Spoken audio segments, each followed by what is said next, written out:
Assalamualaikum warahmatullahi wabarakatuh. Bismillahirrahmanirrahim. Hamdan salatu wassalaman amma ba'd. Alhamdulillah pagi hari ini kita bisa ngaji bersama dalam rangka untuk lebih bisa memahami terhadap kewajiban kita sebagai hamba Allah dan kewajiban kita sebagai khalifatullah.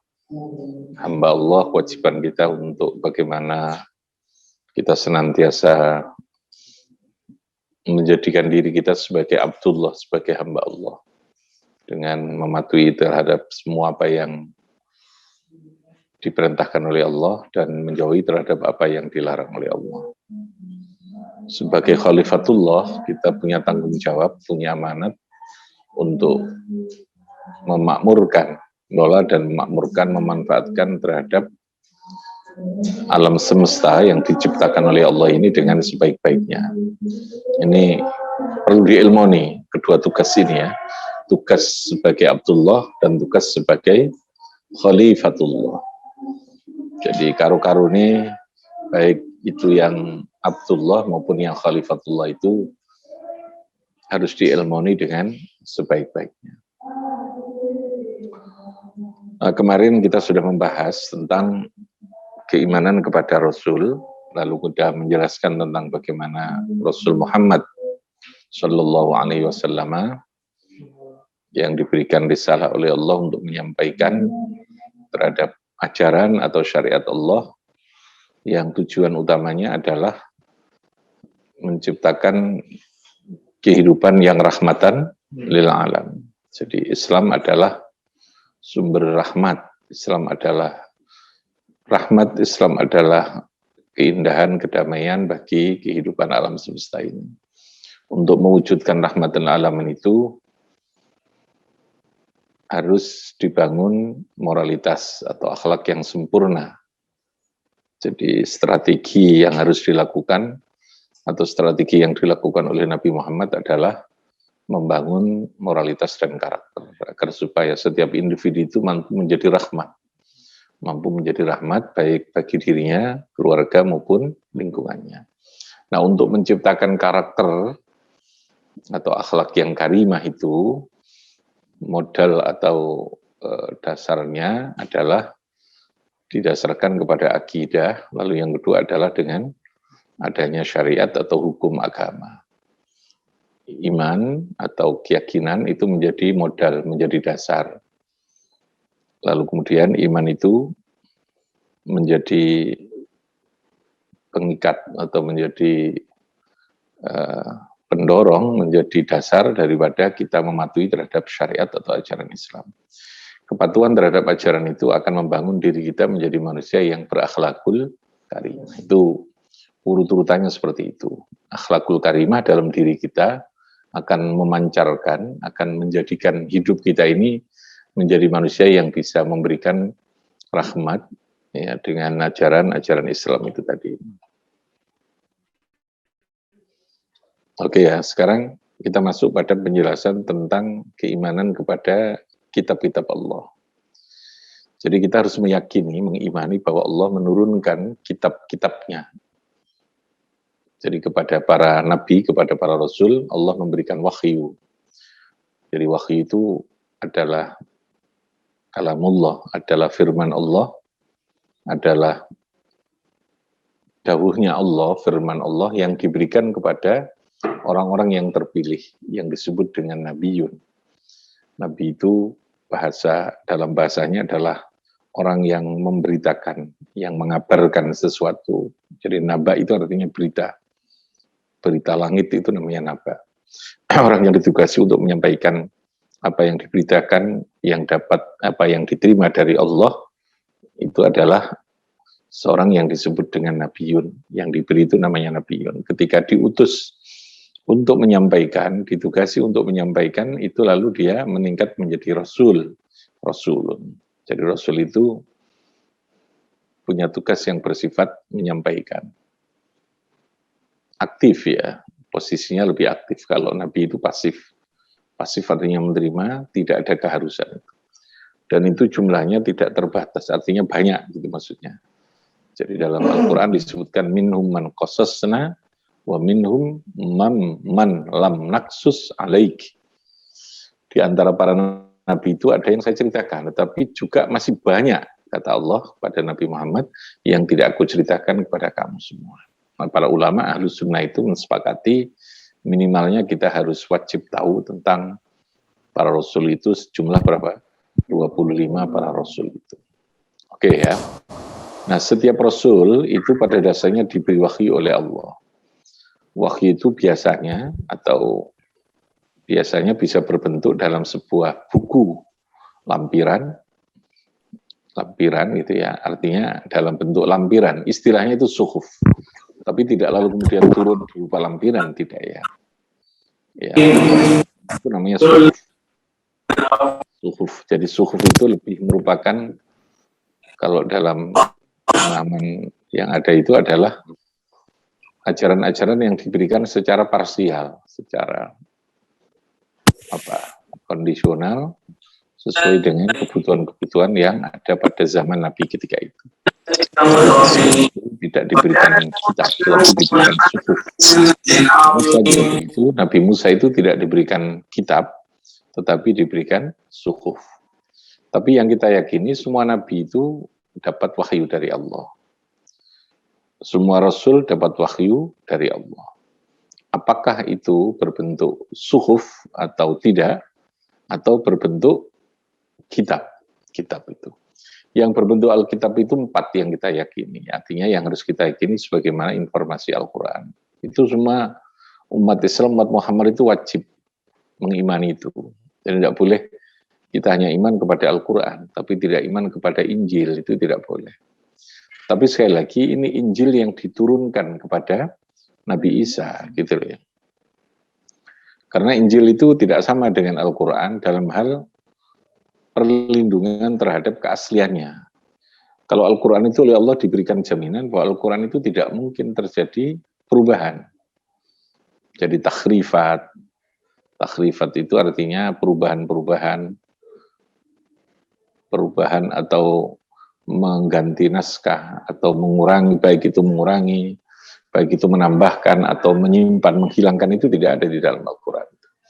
Allah memberikan jaminan itu, yang kemarin saya katakan, jaminan itu diberikan oleh Allah melalui adanya kemudahan yang diberikan oleh Allah kepada hambanya untuk menghafalkan Al-Quran. Wa inna lahu lahafidun. Sehingga orang yang hafal Quran itu disebut hafid. Hafid itu sebenarnya penjaga, petugas Allah untuk menjaga Al-Quran. Wa inna lahu lahafidun. Ya. Aslinya kalau gelari wong sing hafal Quran itu hamilul Quran, singgawa Quran. Tapi orang Indonesia banyak menyebutnya sebagai hafid. Hafid itu ya, bukan hafiz. Jakarta kan hafiz gitu ya. Sudah lain lagi itu mananya. Hafidil Quran. Jadi Allah itu memberikan jaminan Al-Quran tidak mungkin terjadi perubahan. Berbeda dengan Injil. Sehingga Injil yang kita imani itu adalah Injil yang diturunkan kepada Nabi Isa. Meskipun kita tidak pernah tahu itu sekarang. Karena Injil yang sekarang ini sudah sangat banyak terjadinya perubahan-perubahan. Yang paling pokok ya tentang keimanan lah gitu ya. Tentang keimanan. Semua kitab Allah itu fi usuluddin itu sama. Semua Rasul fi usuluddin, usuluddin itu sama. Dalam persoalan pokok agama itu sama. Dalam pokok agama itu apa? Tauhid itu. Dalam persoalan tauhid itu semua Rasul itu podo kabeh. Bahwa Tuhannya adalah Allah. Paham ya? Tuhannya adalah Allah zat yang menciptakan, yang tidak ada sekutu baginya. Allah zat yang maha sempurna sifat-sifatnya. Itu sama semua gitu, itu sama semua. Kalau lalu kemudian di dalam kitab itu ternyata terjadi perubahan, itu sudah berarti ada perubahan. Karena mengapa kok berubah? Memang selain Al-Quran, Allah tidak memberikan jaminan itu. Tidak berikan jaminan itu. Sehingga Injil berpotensi besar untuk terjadinya perubahan. Maka dalam istilah fikih itu ada namanya Ahlul Kitab Asliyah. Ini berbeda dengan Alkitab yang ghairu asliyah, yang sudah tidak lagi asli gitu. Yang asli itu ya ahli kitab yang berpegangan kepada kitab Injil yang asli itu, gitu ya. Sehingga para ulama itu secara fikih ada yang membolehkan kawin dengan orang ahli kitab yang asli itu. Yang asli itu yang Tuhannya Allah, yang asli itu yang Tuhannya Allah. Yang berbeda itu kan pada syariatnya. Jadi kalau fi usuluddin itu sama. Semua para nabi itu podo kabeh. Dalam persoalan yang menyangkut tentang syariat, syariat itu lebih merupakan bentuk tata cara peribadatan kita kepada Allah, tata cara kita membangun hubungan, itu syariat. Sesama manusia itu syariat. Kalau dalam persoalan syariat itu bisa berbeda, gitu. Bisa ada yang sama. Gitu. Nah kalau yang sama, yang lalu dilanjutkan Nabi Muhammad, itu istilahnya syar'u man qablana. Syar'u man qablana. Contoh puasa. Puasa itu syariatnya sama, ada semua. Meskipun cara berpuasanya berbeda gitu. Poso biyen itu wisol itu nyambung. Buka terus kemudian poso maneh sudah tidak boleh sampai pagi buka lagi poso lagi gitu. Namanya puasa wisol itu. Nah wisol itu artinya nyambung puasa itu.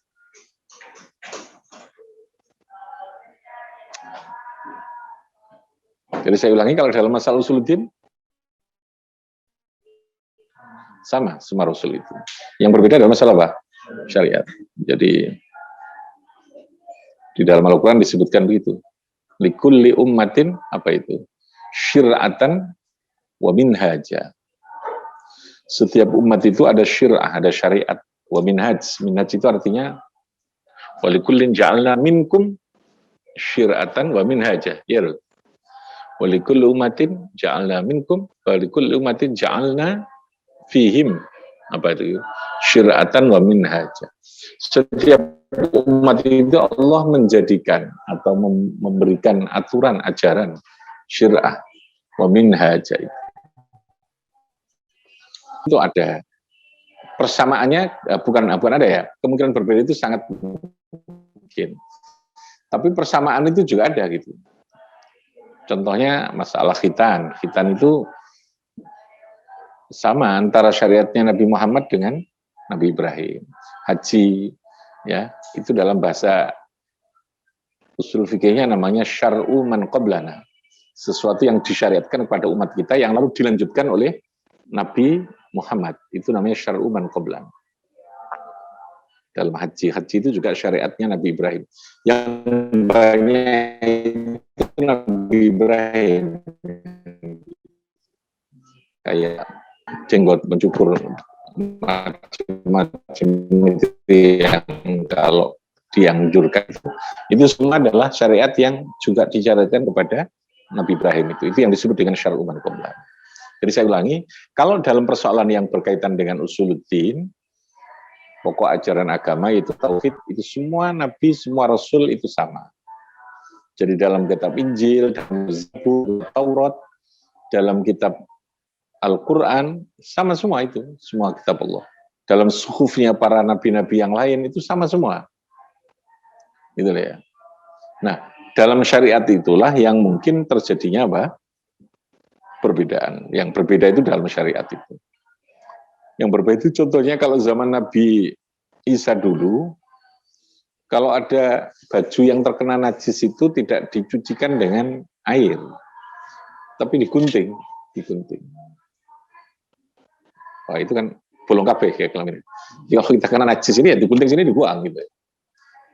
Contoh lagi syariatnya Nabi Isa itu kalau orang berbuat dosa besar itu dia harus membunuh dirinya sendiri. Gitu, berbuat dosa besar itu. Syariatnya begitu itu. Di Nabi Muhammad, umat sebelumnya juga begitu. Ada lagi yang berbeda. Ghanimah itu tidak boleh. Sholat itu harus di tempatnya sholat. Makanya orang Nasrani itu sholatnya mesti di gereja. Sholatnya apa? Sembayangnya ya. Sembayangnya dia mesti di gereja. Gitu. Karena syariatnya di Injil begitu. Tapi kalau Nabi Muhammad berbeda sudah. Setiap bumi ini adalah masjid.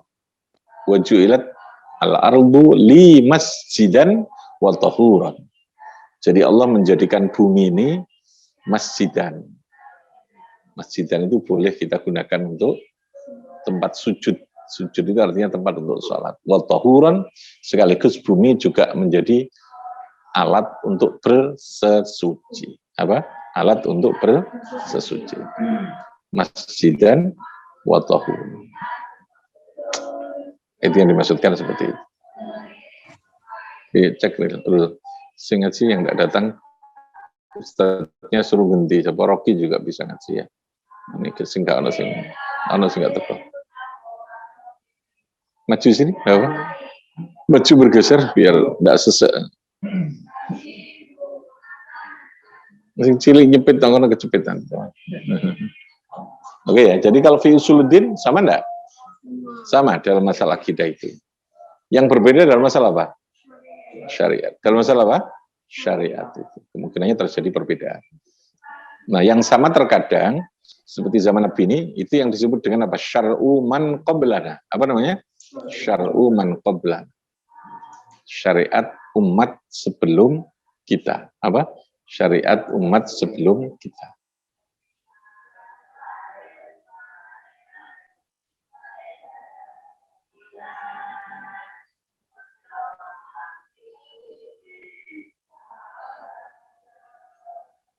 Oke.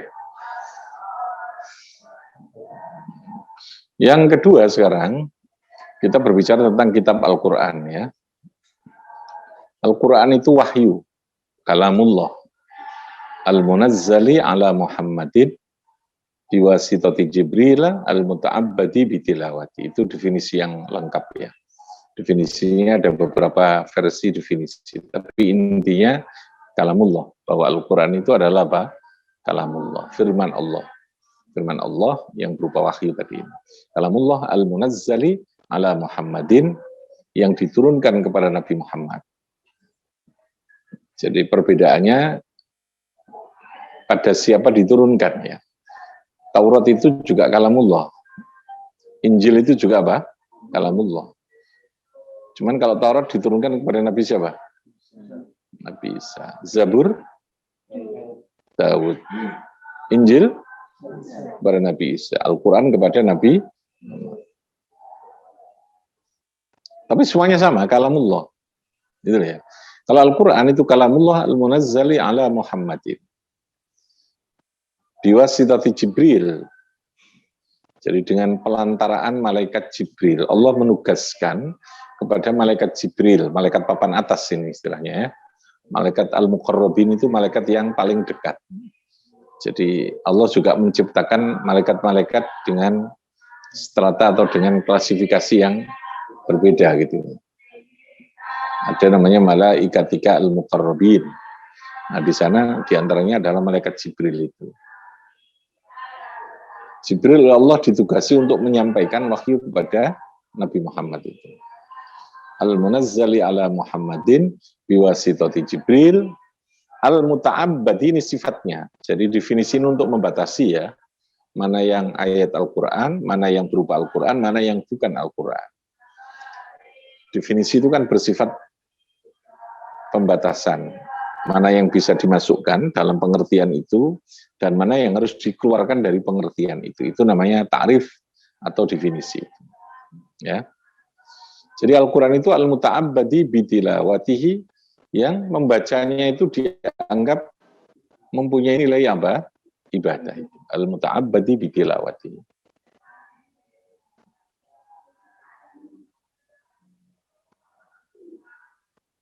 Biwasitati Jibril al-muta'abbadi bitilawatihi.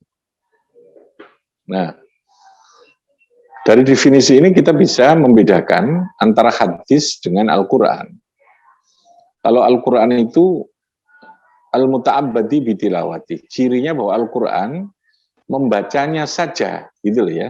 Tilawah itu membaca Al-Quran tok, meskipun kita tidak memahami maknanya, itu sudah dianggap beribadah. Berbeda dengan hadis. Berbeda dengan kitab Allah yang lain, Taurat, Injil. Membaca itu tidak dalam kategori ibadah, secara otomatis gitu ya. kalau kita ngaji seperti ini menjadi ibadah kalau niatnya diniati untuk mencari ridhani Gusti Allah. Baca itu. Jadi sesuatu yang bukan ibadah, itu untuk bisa menjadi ibadah itu perlu diniati. Jadi sesuatu yang mubahat ya, itu bisa menjadi ibadat itu bin niat. Al-mubahat ibadatun bin niat. Membaca buku itu mubahat ya. Dia bisa menjadi ibadat bin niat. Nah, Al-Qur'an itu tidak perlu bin niat. Mau cotok cara kasarane ya. Meskipun kita tidak dengan niat untuk ibadah sekalipun itu otomatis dia sudah ibadah gitu. Karena apa? Al-muta'abbadi bitilawati. Apa? Al-muta'abbadi bitilawati. Wa Al-Quran tilawah atau membacanya itu ada suatu. Yang kedua, Al-Quran itu menjadi salah satu rukun di dalam sholat. Itu yang membedakan dengan hadis ya. Hadis dengan Quran itu ada kesamaan. Kesamaannya sama-sama wahyu ya. Bedanya tadi ini. Satu, kalau Al-Quran itu lafzon wa ma'nan minallah. Apa? Lafzon wa ma'nan minallah. Jadi saya ulangi, Al-Quran dengan hadis itu sama-sama apa? Wahyu.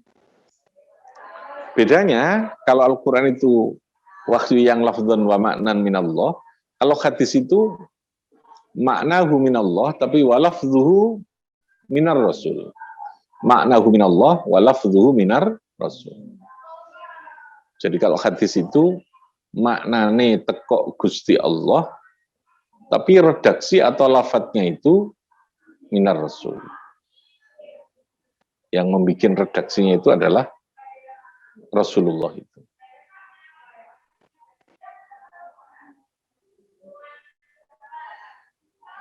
Yang kedua yang membedakan,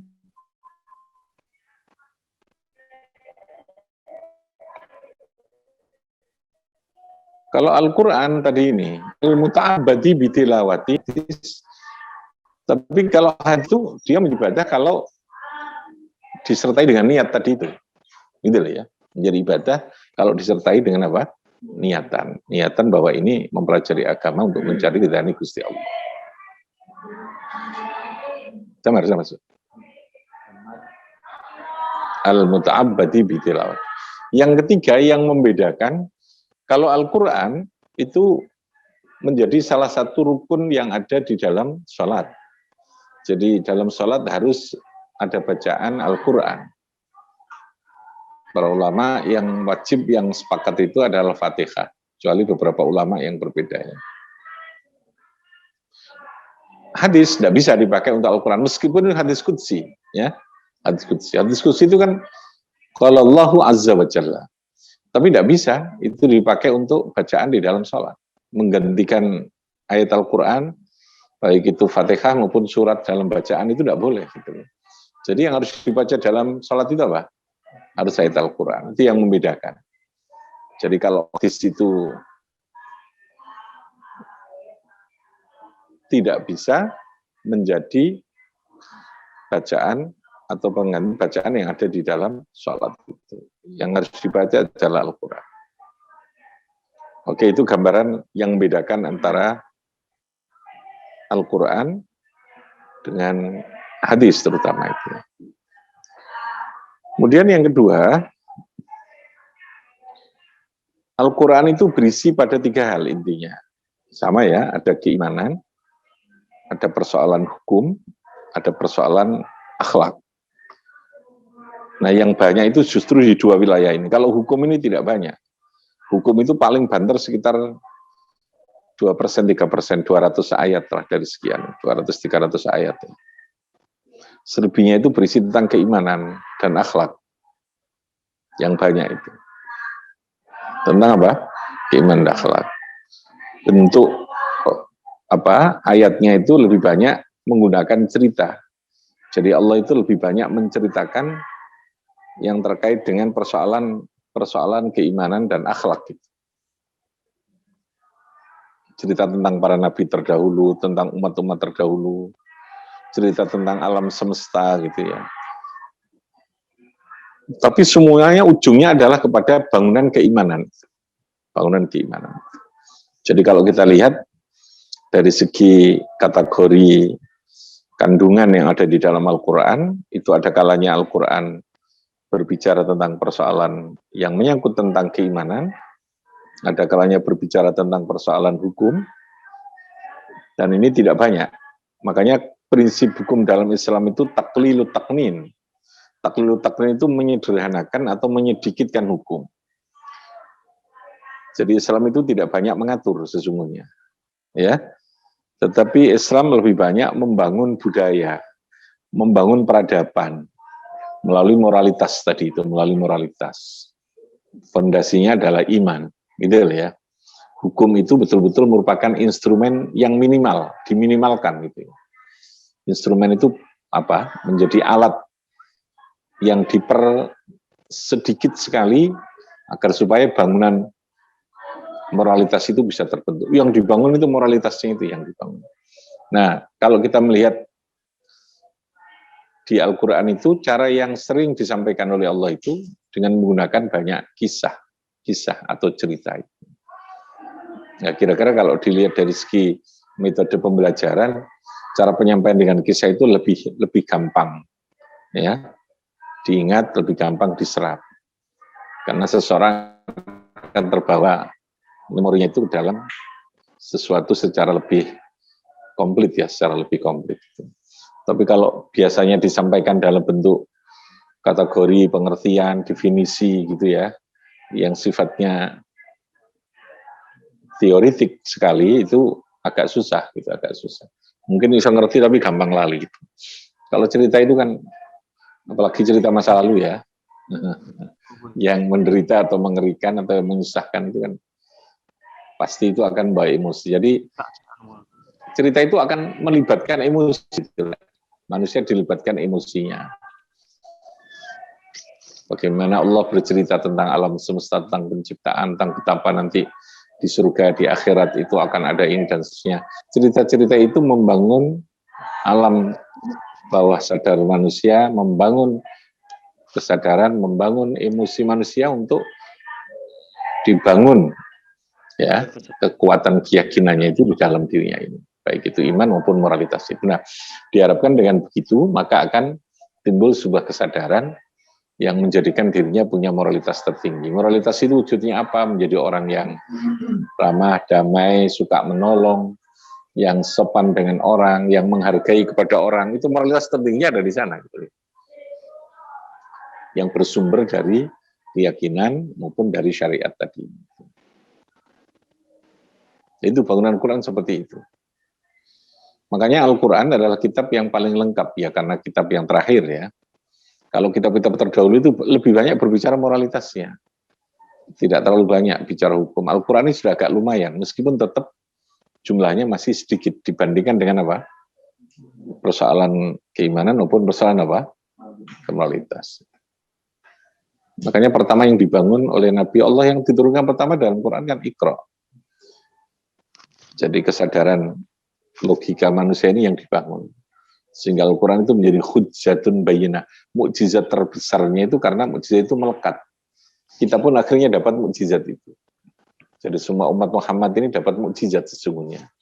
Karena mukjizat itu diwariskan oleh Nabi. Cuman ada yang memahami mukjizat itu dari aspek unsur kesaktiannya saja gitu. Sehingga Al-Quran itu diwaca sakmene iso dadi iso kesaktiannya apa gitu ya. Iso ngilang apa gak gitu. Yang hilang tapi gak iso balik kan ya susah gitu ya. Ngilang gak iso balik. Iso mlaku nang ndure apa? Banyu apa gak gitu. Lah apa mlaku kadek leren tirakat poso karo ngono tok. Dia nek maca Quran ya niat ibadah saja. Nek kepingin iso aku di atas banyu ya beli tiket naik kapal laut kan ya bisa sudah ya. Di atas laut. Beli tiketnya ya. Jadi Al-Quran itu kisah-kisahnya itu. Nah, di sana ada banyak inspirasi yang bisa membangun logika dan peradaban manusia itu. Dari baik itu dari cerita, dari tentang informasi yang diberikan oleh Allah tentang kehidupan alam semesta itu lebih merupakan satu bentuk inspirasi agar supaya manusia ini mampu mengolah dan mampu menggunakan akalnya itu secara maksimal itu. Jadi Al-Quran itu bukan buku pengetahuan, bukan. Tapi Al-Quran memberi inspirasi tentang sains, tentang ilmu pengetahuan. Al-Quran itu bukan buku tentang politik, tapi Al-Quran memberikan inspirasi dan prinsip tentang bagaimana cara kita berpolitik, tentang bagaimana cara kita membangun negara, gitu ya. Karena untuk berpolitiknya, membuat pedoman politik dan bagaimana membangun secara detailnya politik itu sudah diserahkan kepada manusia seperti kemarin saya jelaskan. Nah, itu gambaran tentang bagaimana Al-Quran diturunkan kepada Nabi Muhammad. Dan cirinya Al-Quran lagi itu diturunkan secara munajjaman.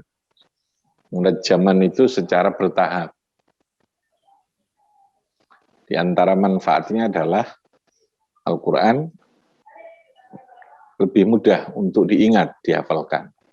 Karena di awal dulu Al-Quran itu tidak ditulis. Ya, Al-Quran itu dihafalkan. Jadi disampaikan, sahabat menghafalkan itu, Nabi lalu kemudian menghafal itu, sahabat diberi, sahabat juga menghafal itu. Supaya itu bisa dihafalkan dengan baik, diingat dengan baik, maka Allah memberikan cara munajjaman. Yaitu menyesuaikan dengan akal pikiran manusia itu. Bersifat bertahap. Tadrij. Ya, munajjam atau tadrij. Tadrij itu artinya bertahap tadi itu. Tidak langsung.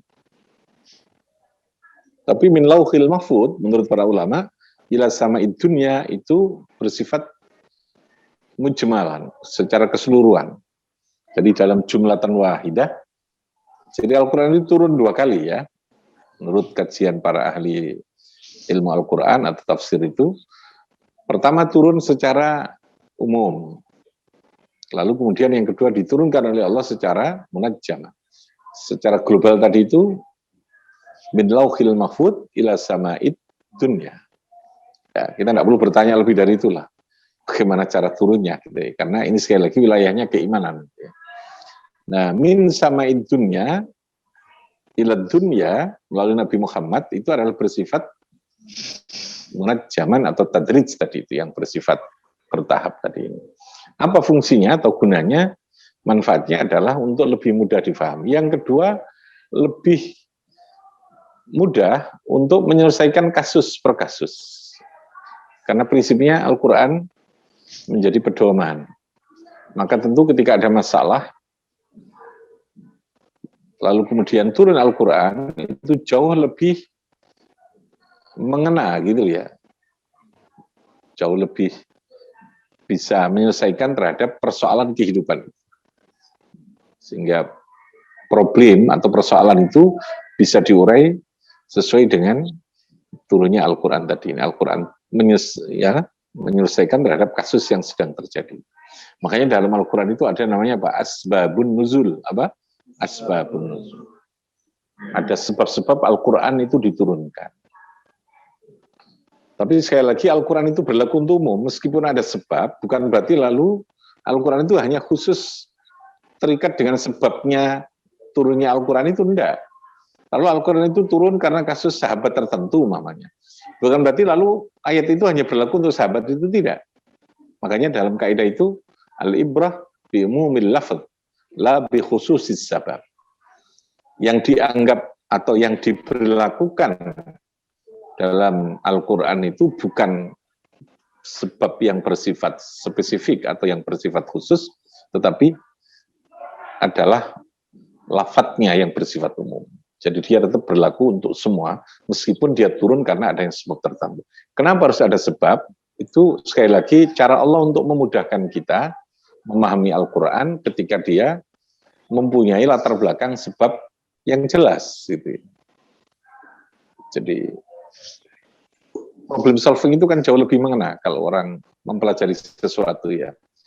Dengan membuat satu penyelesaian terhadap sebuah kasus atau terhadap sebuah persoalan, terhadap problem, lalu dia dilakukan adanya penyelesaian terhadap sebuah masalah. Nah, Al-Quran itu lebih menggunakan pendekatan seperti itu. Nah, itu ciri dan karakter yang ada di dalam Al-Quran. Nah, saya kira itu gambarannya, supaya kita memahami Al-Quran secara umum. Nanti masih ada sedikit yang kita jelaskan tentang Al-Quran untuk gambaran kita tentang Al-Quran bagaimana memahaminya. Kalau ingin mendalami Qurannya ya harus belajar khusus kan, artinya kajian tafsirnya, kajian Al-Quran. Silakan kalau ada yang bertanya. Ada yang tanya?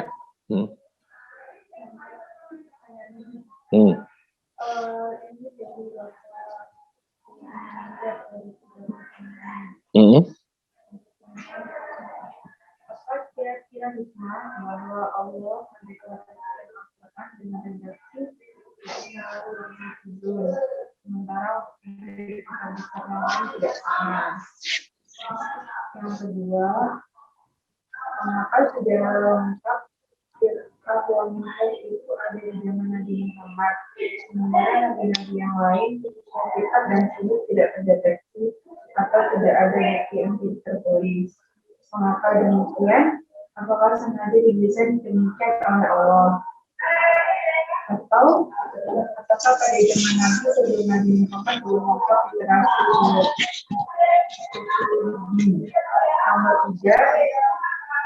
Nomor 3, mohon ini mungkin bisa ditunjukkan jika ada kitab khusus yang menjelaskan tentang sekian syariat Allah baik di Injil, Taurat dan Zabur meskipun ini. Iya. Jadi prinsipnya begini, itu semua adalah dalam wilayah jaizun fi haqqihi ta'ala. Jadi Allah memilih cara bagaimana memberikan wahyu, itu adalah Allah yang maha tahu itu. Tidak semua kita manusia ini bisa memahami dengan logika kita kenapa kalau Injil itu seperti itu, tidak diberi jaminan oleh Allah, kalau Al-Quran. Yang pasti kita meyakini bahwa semua cara dan semua model bagaimana Allah menurunkan wahyu kepada para nabi dan rasul itu adalah masuk dalam kategori jaizun fi haqqihi ta'ala. Sehingga kita ini apa yang terjadi, apa yang sudah terjadi, yang disampaikan, yang dikehendaki oleh Allah dalam hal bagaimana Allah menyampaikan wahyu, menyampaikan kalamnya itu. Ya memang terjadi perbedaan, gitu ya, perbedaan. Allah menghendakinya seperti itu yang pasti. Nah, kenapa kalau kita bisa menerjemahkan, hikmahnya apa kalau Al-Quran? Ya hikmahnya karena Al-Quran ini menjadi wahyu yang terakhir, gitu ya. Kalau seperti Taurat, Injil itu kan wahyu yang setelahnya ada wahyu lagi kan. Lalu yang terakhir ada Al-Quran. Jadi kemungkinan terjadinya koreksi dan petunjuk itu oleh Allah menyesuaikan dengan kondisi. Jadi segini, kalau syariat itu lebih bersifat kondisional ya. Kalau usuluddin yang memang semua nabi itu sama, itu tidak lagi terikat oleh persoalan kondisi, tapi kabeh podo. Sejak Nabi Adam sampai kita sekarang ini dalam urusan yang berkaitan dengan tauhid itu imannya sama gitu ya. Tapi kalau syariat itu sekali lagi bersifat apa? Kondisional. Nah, umat terdahulu mereka untuk beriman itu biasanya lebih banyak meminta mukjizat yang bersifat khariqah lil adah itu. Sesuatu yang terjadi dengan tidak biasa gitu ya. Artinya tiba-tiba unta dia bisa keluar dari batu umpamanya Nabi ya. Lalu tiba-tiba yang namanya kambing bisa berbicara. Ya kayak gitu itu. Yang aneh-aneh itu. Justru bisa mematahkan akal ya. Kalau mukjizat Al-Quran itu berbalik, justru membangun kecerdasan akal, membangun bayinah itu ya. Sehingga Al-Quran itu diturunkan dengan cara yang betul-betul bisa diterima, bisa difahami, mudah untuk difahami dengan akal pikiran manusia ini. Nah, karena Al-Quran itu adalah mukjizat terakhir, maka Allah memberikan jaminan wa innalahu lahafidun tadi. Kira-kira seperti itu. Tapi sekali lagi, apakah Allah mau hafidul Quran, hafidul Taurat, apakah hafidul Injil, itu sekali lagi itu jaizun fi haqqi ta'ala. Allah yang maha tahu. Kira-kira kalau menurut logika kita, kenapa kitab sebelum Al-Quran tidak diberikan jaminan? Karena memang setelahnya masih ada kitabullah itu.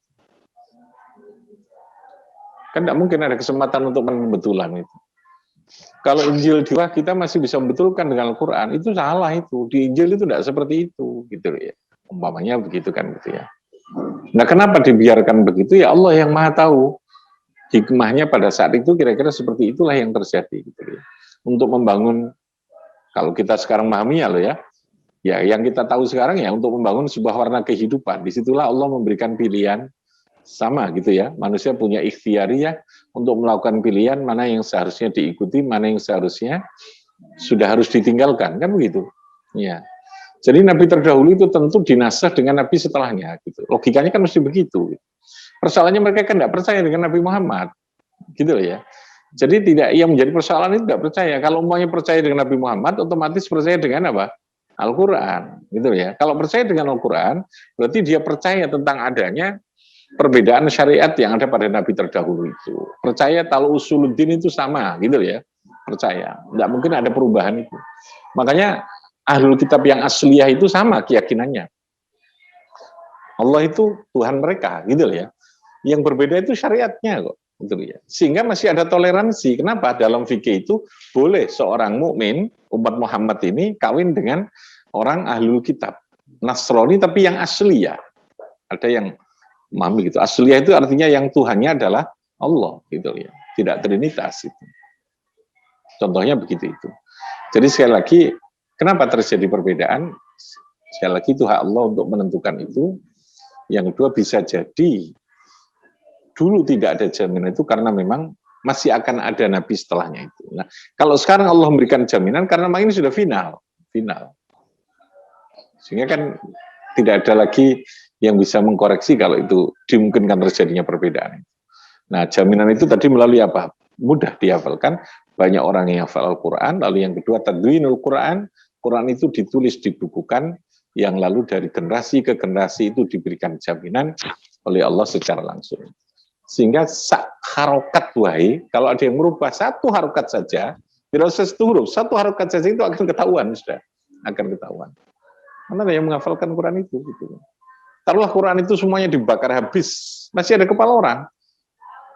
Dan Allah tidak mungkin membiarkan tanpa orang yang hafal Quran, pasti ada itu. Nah, Allah mengendaki itu begitu. Gitu.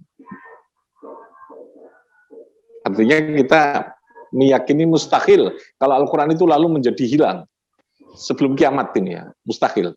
Tidak boleh kita. Harus kita meyakini Al-Quran itu tidak mungkin hilang. Al-Quran itu akan ada sampai pada untuk seterusnya itu. Bahkan tidak akan musnah gitu karena itu qadim ya, tidak firman Allah itu qadim. Kalau gambaran beberapa tadi saya gambarkan dari syariat itu ya.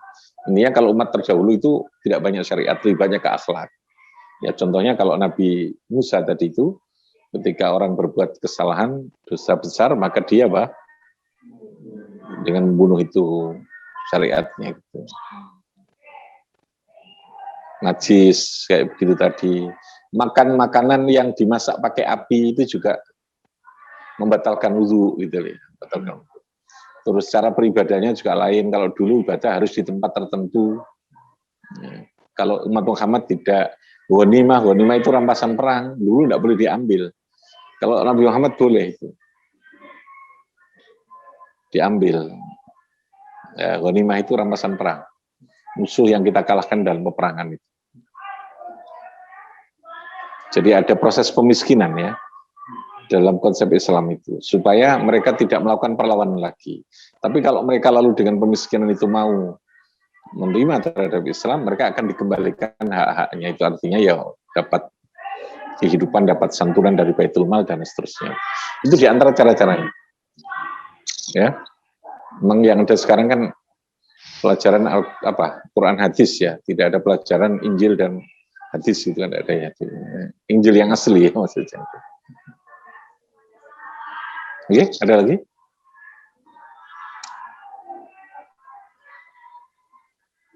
Ya, saya kira gambarannya begitu. Makanya Quran itu bisa menjadi segalanya. Allah Al-Quran itu Quranan, zikro gitu ya. Al-Quran itu bisa menjadi syifaan, hudan, menjadi bayyinah, dan seterusnya banyak. Multifungsi kehidupan kita itu ya Al-Quran. Makanya Nabi itu kana khuluqul Quran. Kalau kita dikatakan berakhlak atau punya moralitas itu ya mestinya Al-Quran itu yang menjadi gambaran kehidupan kita itu. Oke, saya kira itu yang menjadi bagian dari pemahaman kita tentang bagaimana keimanan kepada Al-Quran.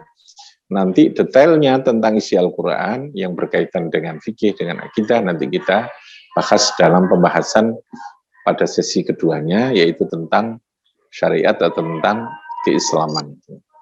Bifanfa'na bibarakatihim wa tinal husna bi hurmatihim wa amitana fi tariqatihim fatihim minal fitani li khamsatun nutfi biha Fatima al-Mustafa wal-Murtada wa banahu wal-Fatima li khamsatun al-Mustafa wal-Murtada wa banahu.